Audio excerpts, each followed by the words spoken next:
Hi, today I'm going to give you a brief introduction into Alteryx applications. Basically, an Alteryx application allows you to interact with a workflow.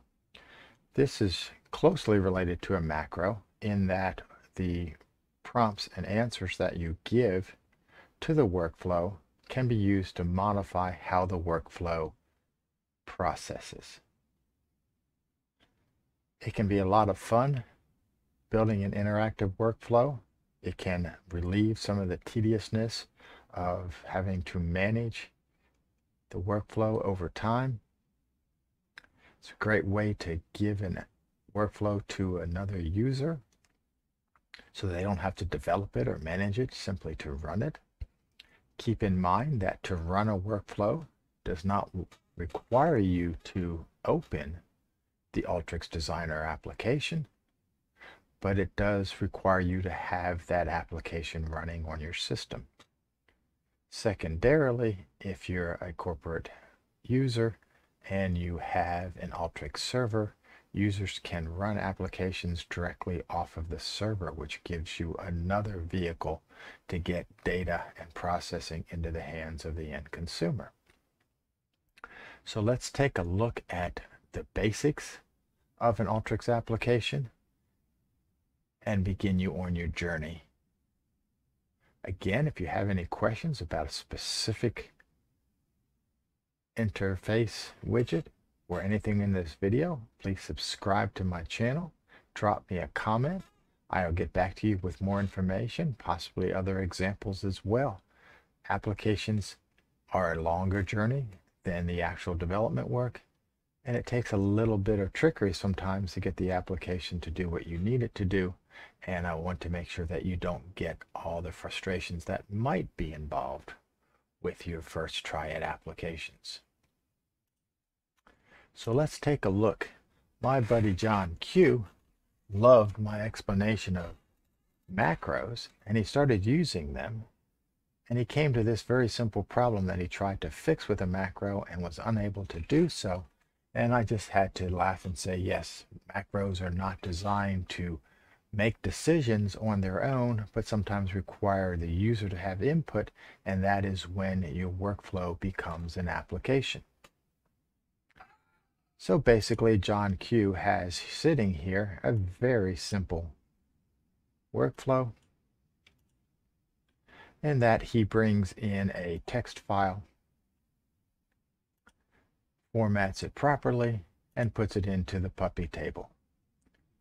But his problem is that once a month, he gets a feed of puppy births that he needs to run into the database. And that file is named according to what month it comes in.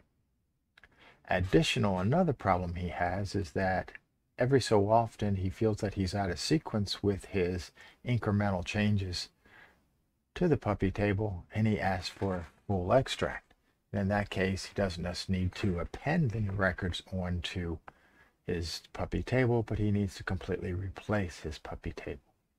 And he found it is possible once a month to go in here and modify the name of the input file, and if necessary, modify the output option for the output widget. But this can be tedious month over month, as well as he wants to turn this over to someone that has a little bit less skills in Alteryx and simply needs to run this for him. So I need to begin the explanation of how to turn this workflow into an Alteryx application. Part of the confusion that you will run into is that the widgets that you use for macros and for applications are all stored in the interface. You may be familiar with, we use the macro input, macro output, as well as control parameters. There's a number of others on here that really relate themselves to applications. Applications have a different extension as well as a different run methodology. And you'll notice the change from a normal workflow to an application workflow when you drag any widget out of here that is an interactive or application related widget onto your canvas. You also, if you want to go ahead and make this switch a bit more directly, you can come into your white space of the workflow, click anywhere here,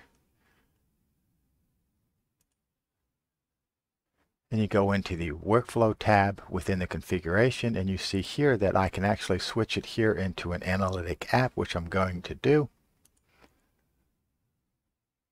And you see then I switch it to the analytic app. I get what I call the magic wand. This is the execution method for an application. You also notice that all of my widgets now have the lightning bolt at the top of them, because this is where your actions interface into the tool widgets themselves. Before I do anything confusing, I'm going to go ahead and do a save as. You notice I already have some widgets sitting out here. We're just going to build another version of this, and you see that the actual extension has been changed from the YXMD to the YXWZ. I'm going to go ahead and just call this with YouTube as its extension, so we don't erase something that John Q has been working on. And now we will begin our construction of this app. So we're going to do a couple of things to this, one very basic, one a bit more complex, and we'll get started in our application development by dragging our first interactive widget onto the screen, and we're actually going to be using the file browse widget here because John Q wants to be able to select the data file that comes into our workflow. And again, as I've said about other workflows, especially macros, is that when you begin developing your application, start with an existing workflow. This workflow is John's, it works well, and so therefore I have confidence in modifying this going forwards. You don't want to build a widget or application starting with an interface widget and beginning your tool process from there. Always start with a working data flow and then begin to build it into an interactive one. It'll make your debugging a whole lot easier.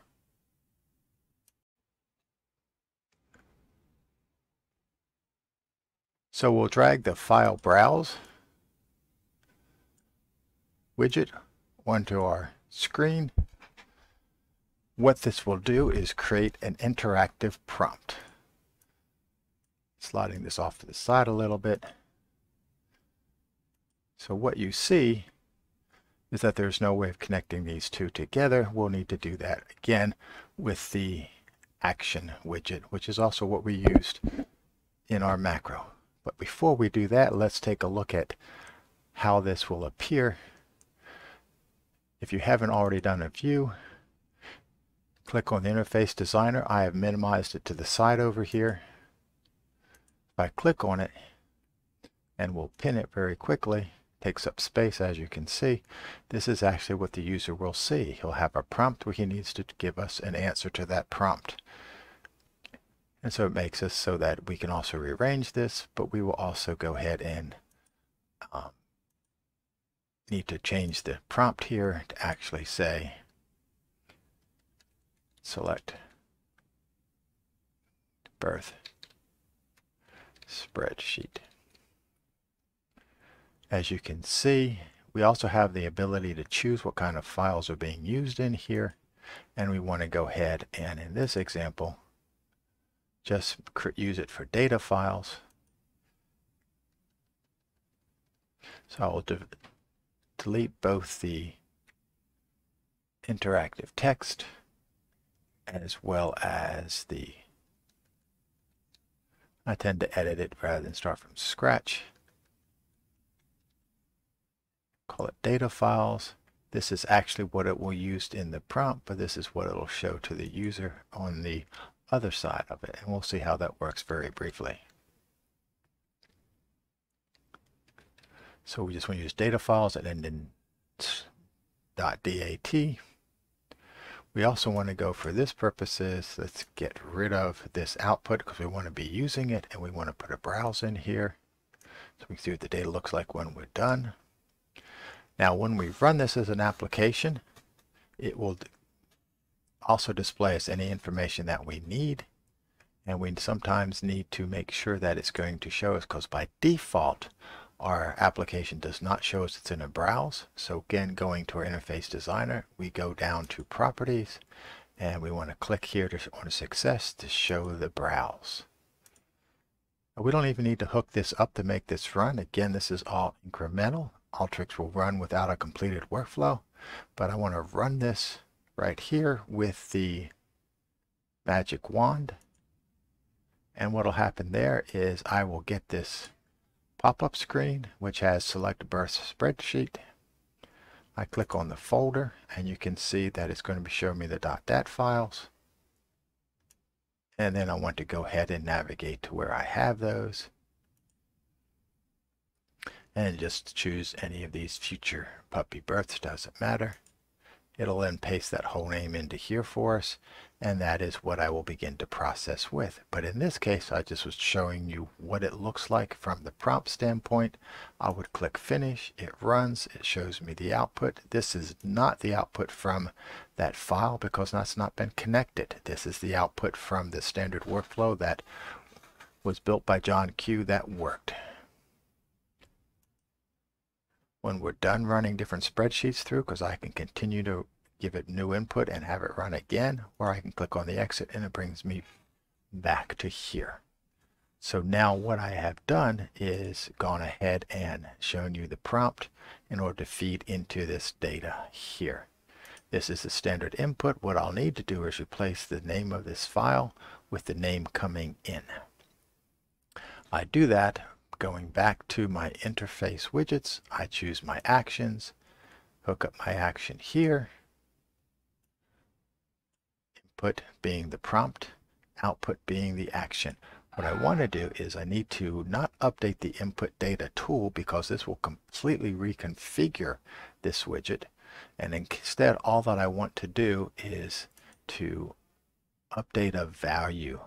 I just want to replace the name of the file with a new one.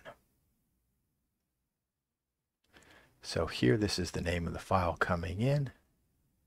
I click on that and it will replace the entire file name with the incoming file name, and that is the way to continue to get this widget to what it does. Click back on my white space. You see that it's happy with that definition. I can now run it with the magic wand. So now it again will prompt me for my file. Choose one down here, the 10th, which is October. Click finish. Now if you look at this data, it is not John Q's default data, but instead it's my October data that was actually in that file. So now I can successfully run any of the puppy extract files. Keep in mind it must have the same format on a month-over-month basis. You need to work on your development teams to make sure they give you some clean data every month. Again, if that was great, it looks there. We'll test it for something else just to show that this is true. Let's choose the November data. Click finish. Spread this out. You can see it's November data. We can now exit, and we know that we now have successfully hooked our workflow up to a new piece of data. Now we would typically be done with this except for the fact that John Q said occasionally he doesn't want to just append the data in his output. Instead, he wants to go ahead and truncate the table and load the entire data set into it. So he needs to be able to tell us which of those two options he wants to take. And in doing so, we need to modify the output widget that he has been using. So what we want to do here is go ahead and drag this down because we like to be able to see the data that's being processed through.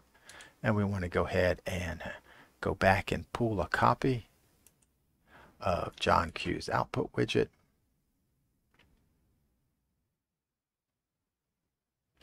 Pasting this in. Very simply, let's get that output widget in here. And we're going to do one more thing. If you notice that this is not his typical append, but instead I've left it as a default for create new table, because what we're going to want to do with the input that John Q has is we want him to tell us whether he needs to append it to the table or to truncate the table and load it fresh. To make sure that I don't disturb good data while we're testing this, I want to go ahead and leave the create new table as my option. Nice to show you all the options that are here. I want to leave it as create new table so that if I inadvertently don't do this right, it will give me an error because that table already exists. So that's sort of my safety valve during the processing.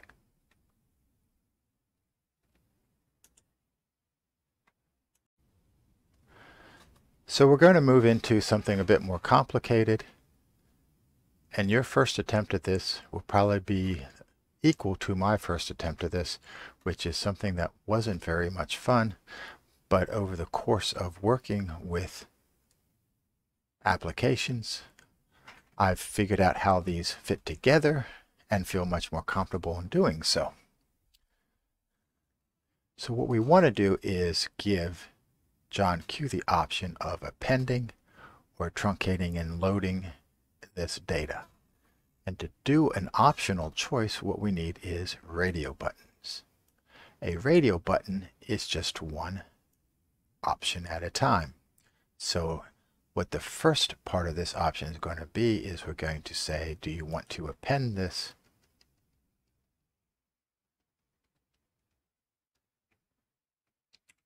to table? And that is going to be our default value. We also want to give him the option of truncating the table. And to do that, I bring in a second radio button. And we'll call this one truncate. And to see how that looks, we can now go back to our Interface Designer properties, click the top option, and you can see here what it looks like. He'll be able to select a spreadsheet and then choose whether to append the table or truncate the table. We're going to go ahead and run this knowing that it will fail here, just so you can see what those two widgets do to our interface. And as you can see, I'm just moving things around, getting ready for the next step. So we click on this and you see we still have the select spreadsheet, which we can do. We're probably not actually going to run this. We won't see the error. We want to append it to the table. We want to truncate the table. We can choose one or the other. Let's cancel that out. So now where some of the knowledge of how these tools work and experimenting and seeing, what we want to do is that if he chooses the append to table, we want to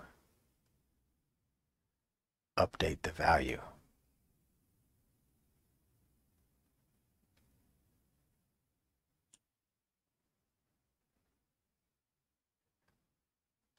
So simply here, we want to give it a formula.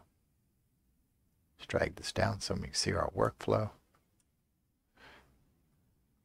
So we want to update the value in here, but we want to update the value with a formula so we can choose which value to give it. And what we want to change is if we continue down here, we can see format specifications. The nice thing about the actions going into your widgets is that you have access to all of the parameters and all of the information that's going on in here. In this case, what we have down here is the output option, which is a value of create. Playing with this over the course of the first time I did it, I determined what each of the options are in our output widget. They do not have the full names. They have very simple short one-word name for each of those options, and the way I found those out was to rotate through these and check what the output option looked like. We want to update it with a formula, and we're going to go ahead and use the formula development in here just so you can see how it is that we wish to do this. So essentially we have a condition. If they chose append, we want to give it the value of append. If they don't choose to pen, we want to give it the value of delete, because that is the short name for the delete and insert. So I do that with my if expression. What we want to use here, as you can see, the radio button number 1, it actually gives me the value of #1. So if that coming out of the radio buttons is a true or a false. So if they chose the append table option, it will be true. So if this value is true, we want to go ahead and append. Otherwise, we want to go ahead and delete.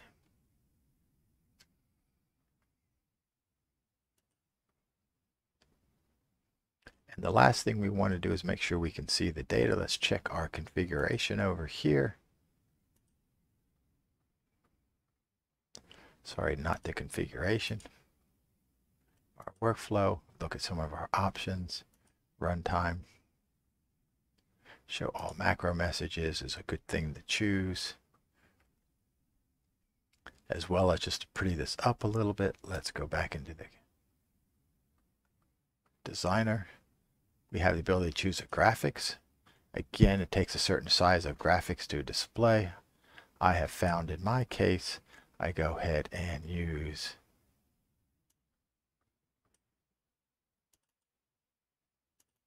American flag. Clicking this back out again, so you can see it. It doesn't actually display it that way, it just displays a slice of it, which I still think looks pretty good.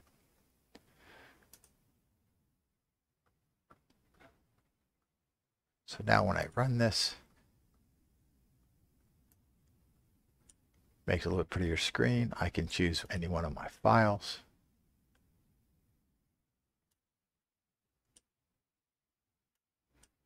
Go back into Daisy Hill. Let's choose one down here I haven't used before. We want to append that to the table. We click on Finish. This will take a little bit longer to run as it goes up to the database.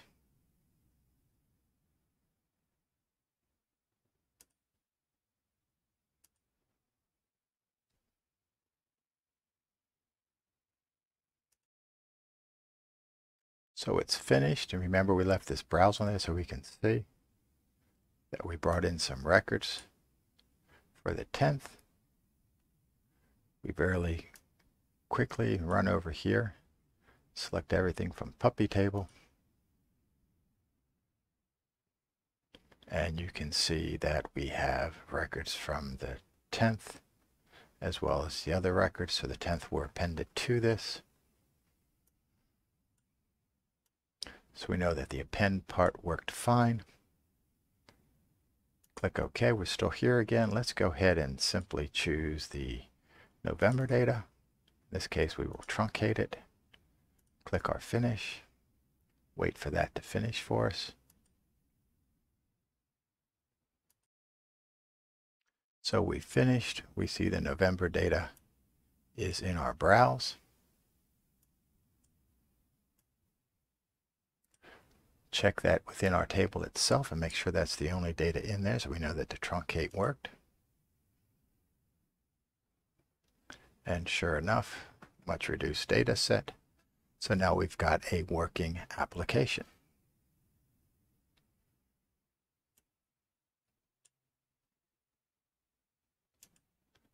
Closing everything out that we did. Clicking on Save to make sure it's there. And we talked about being able to run this without being actually inside of Alteryx Designer. So if I come to my File Explorer, inside of my workflows, here's the application. If I double click on this application, it just goes ahead and brings me up the application screen, which I can cancel. And it would run from there without actually having to go into the designer as well. We have one more modification to talk about or to round this out, and that is what happens if you have more than just two choices. So what we did here is we basically keyed everything off of choosing append or not choosing append, because if you chose append, this would be true. If you did not choose append, which means you chose truncate table, this pathway would be true and this one would be false. So we only have to deal with one pathway. If I had more than two choices, you do not have that simple true false coming in board in one path. So you have to go ahead and process through each of these.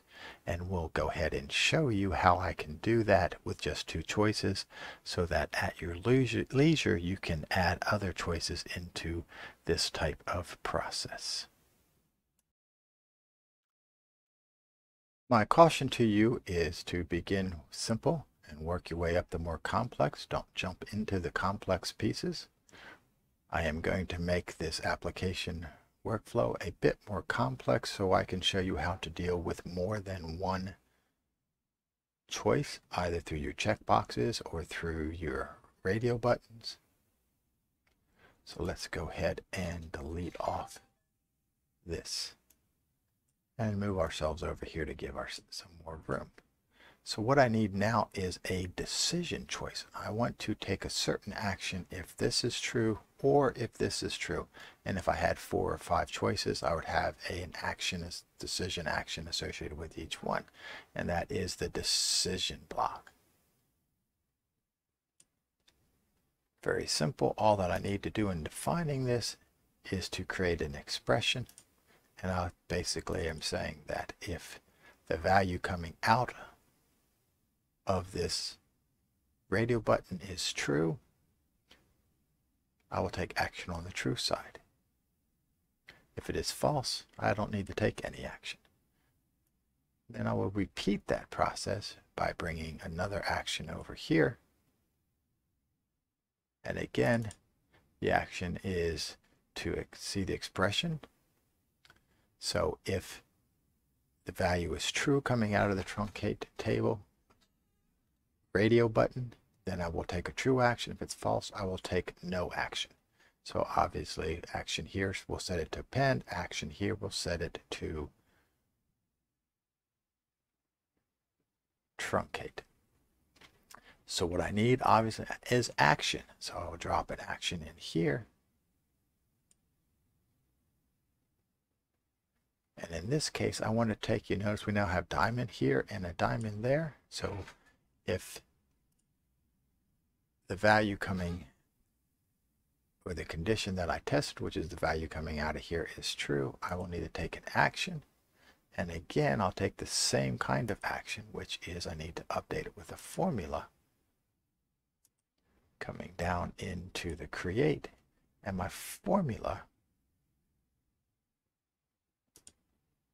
get that one chosen properly.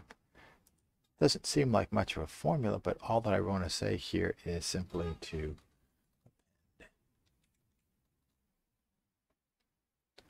and since that is a text string, that is where the formula comes into it.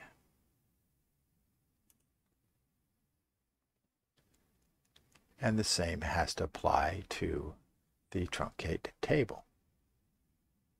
So again, we want to take action.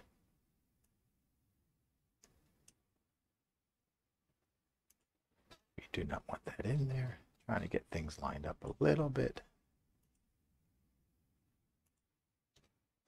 Alteryx is trying to help me out where I don't need help. So again, if the choice of truncate table is true, I want to take action. I'm going to take it against that exact same output data widget. And my choice is again to update value with formula. Go down into the specifications, the value create, give it the constant value of delete, which is the proper parameter for this.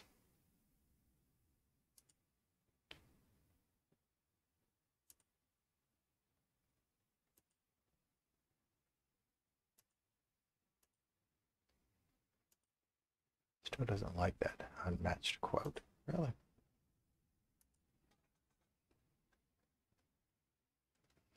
Type that in again. Very small down there. It should be happy now. There we go. So now we have a slightly different version of the same application, but here I'm actually individually processing each of the choices, whether they're chosen or not chosen.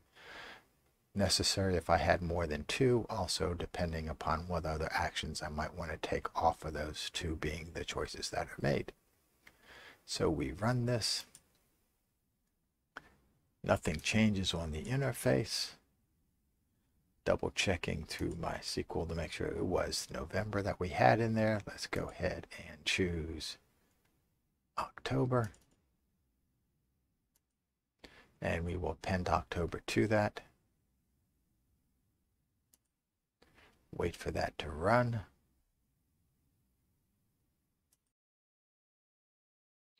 It's been finished.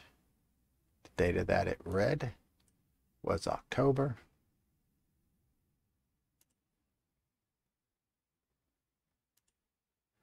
Go ahead and pull up my query tool.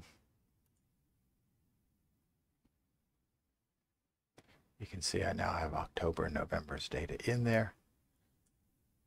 Not to leave this behind, I want to go ahead and check the truncate table. Always like to choose a different data file. Let's go ahead and choose July's. And wait for that to execute.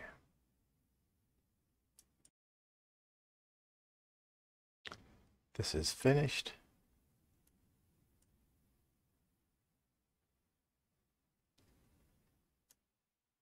You can see it's July's data.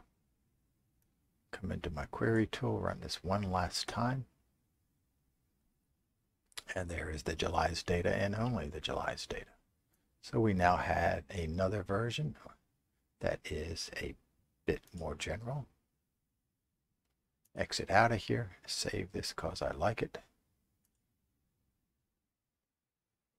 So what we've covered here is a very simple action taken from choosing a file, a bit more complex action, two different versions of it, basically where we want to allow the user to choose one of two options through radio buttons, and we take action associated with them either through a decision or directly if we only have to worry about it being binary choice. Recommendation again, I can't say this enough. Start simple, make it more complex, be willing to do some trial and error, because finding how all this fits together is a journey. If you have any questions, subscribe to my channel, drop me a comment. I'll get back to you with an answer or possibly another example and video for how to deal with the problems that you're running into.